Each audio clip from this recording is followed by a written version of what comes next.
Bonjour les amis.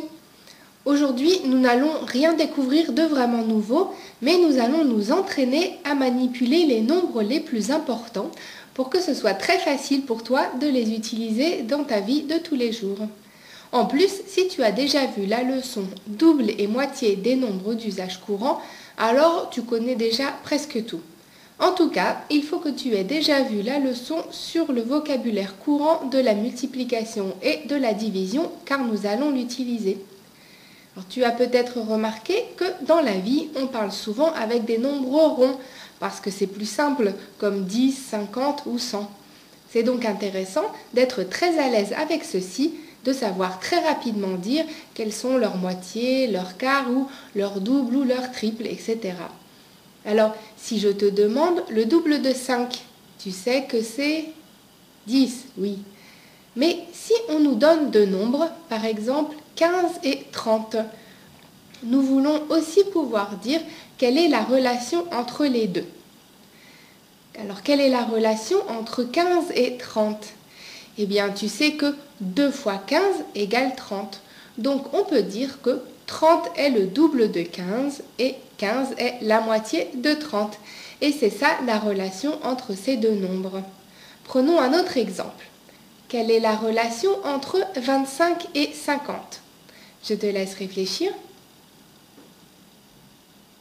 Si tu as déjà vu la leçon sur les doubles et les moitiés, alors tu sais que 25, c'est la moitié de 50 et 50 est le double de 25. Tu peux le vérifier facilement en calculant 25 fois 2. Cela fait bien 50. Alors maintenant, quelle est la relation entre 25 et 100? Je te laisse réfléchir. Est-ce que tu as trouvé? Nous venons de voir que si on multiplie 25 par 2, nous obtenons 50. Donc 2 paquets de 25 font 50. Et si on multiplie encore par 2 ces deux paquets, donc 50 fois 2, on obtient bien 100. 2 paquets de 25 fois encore 2, cela fait donc 4 paquets de 25. Donc 4 fois 25 égale 100. On peut donc dire que 100 est le quadruple de 25. Et donc comme 100 divisé par 4, 100 quand on le coupe en 4 paquets, on retrouve un paquet de 25. Alors 25 est le quart de 100. Voici un autre exemple facile. Quelle est la relation entre 10 et 50? Je te laisse réfléchir et le dire.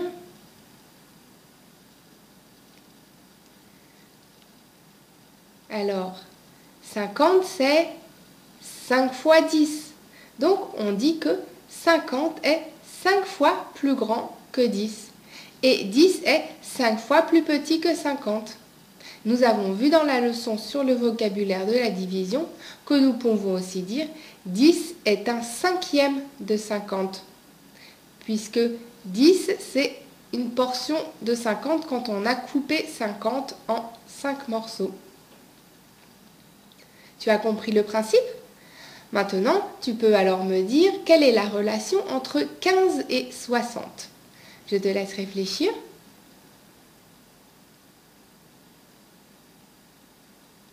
Eh bien, c'est pareil que pour 25 et 100 que nous avons vu tout à l'heure. Et oui, 15 fois 2 égale 30. Donc, 15 fois 2 et encore fois 2, 15 fois 4 égale 60. Donc 60 est le quadruple de 15 et 15 est le quart de 60. D'ailleurs, cela te rappelle sûrement quand on parle de l'heure. Tu sais que une heure, c'est 60 minutes.